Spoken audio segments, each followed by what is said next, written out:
When Cammie assisted Maddie Karen in reaching Athena and Hen in space last week, 911 ensured that viewers understood the connections between the series. With a reference to a lone star figure, Nashville receives that accolade this week, 911.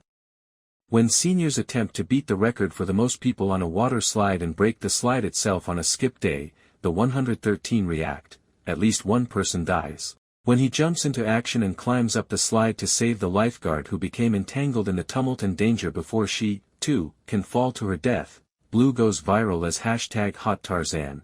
Firefox in Austin, also known as Natacha Karam's Marjan from 911, Lone Star, shared it. Don, who is still ecstatic to have his second kid in his life, just responds, in any case, it runs in the family. When Roxie tells him his son has a penchant for the theatrical and Ryan suggests it's a death desire. When Chief Foster watches the footage, he sees Blue's face for the first time and is perplexed because he has never seen him before. Foster notes that Don's claim to be a field cadet in training is only for an extreme situation, which has passed. Don ultimately tells him who he is and won't let him go. Additionally, he exploits their past. Foster tried to persuade the chief to let him keep him, but there was a catch. In just 7 days, Blue must learn the whole curriculum of the academy, which spans 26 weeks. It's not possible, Ryan says. Don believes that Blue can manage it. Blue is prepared to try it. That's my boy, Don declares with pride. In the meantime, Blythe looks into Dixie, Blue's mother, and Don's ex with the help of her family's private investigator, Charlie. He affirms that Dixie poses a threat to the family, both financially and in retaliation. Indeed, she has previously displayed violent tendencies. In addition, he investigated Blue without her consent and discovered several troubling historical events, such as big larceny by extortion. The case is closed. Blythe then turns to her sister-in-law Cammie to do some research using the resources available to her as a dispatcher, such as previous 911 calls and police reports. As she so eloquently puts it, he's been walking on sunshine ever since Blue started at the firehouse, so she's keeping it from Don for the time being that he really wants this new family to succeed. To be honest, I also want it for him. However, she is unable to ignore it since she is aware of Blue's mother. She doesn't tell Don about it, but when he argues that his kid was destined to be a firefighter, she reminds him that he doesn't really know Blue. She acknowledges that it's not his fault because Dixie made him act as though he was unaware of him, but she also gives him some clues about Blue that he might not be aware of. When Don and the other members of the 113 start training Blue, he doesn't exactly take that personally.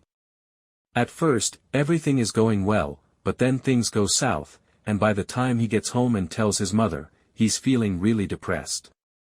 She claims that he has too much riding on him right now to lose his nerve, and she isn't concerned about herself or the cost of having her voice operated on. She claims that it's for him and that he will be set for life if he joins the Hart family.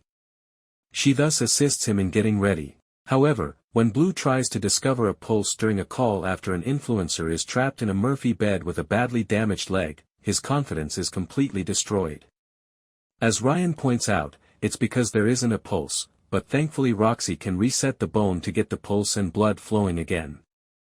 Cammie is able to uncover 911 calls that provide a complete picture of Blue's closed file. He tried to extort money from the street racer who had gravely injured his friend in order to pay for the driver's medical bills. After learning the whole truth, the driver's father decided not to file charges, therefore the file was redacted. Cammie wants to see Blue since he's family, even if he's a stand-up child and a horrible crook.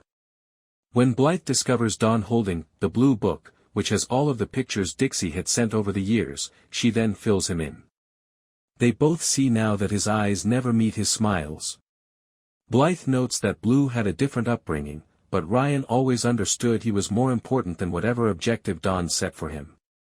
That is what he needs to hear. When Don discovers Blue testing himself at the station, he does exactly that. He lets his son know that he is aware of his past and lets him know that he is proud of him. He also invites Blythe to brunch on Saturday. After making a huge discovery on a call at a sorority house by identifying the green fire scent, which led them to a leak in a lab for the university's nuclear program, Blue enters that brunch on a high note. Don and Ryan sit him down to take a mock written exam after Blythe welcomes him and he meets Cammie, who he finds out is Blythe's sister-in-law and whose husband, Blythe's older brother, passed away. Blue leaves while Ryan is grading it and ends up prying into Don's study. It's okay at first, he only sees some pictures of the family. However, he discovers the blue book and comes to the realization that he knew about me all along.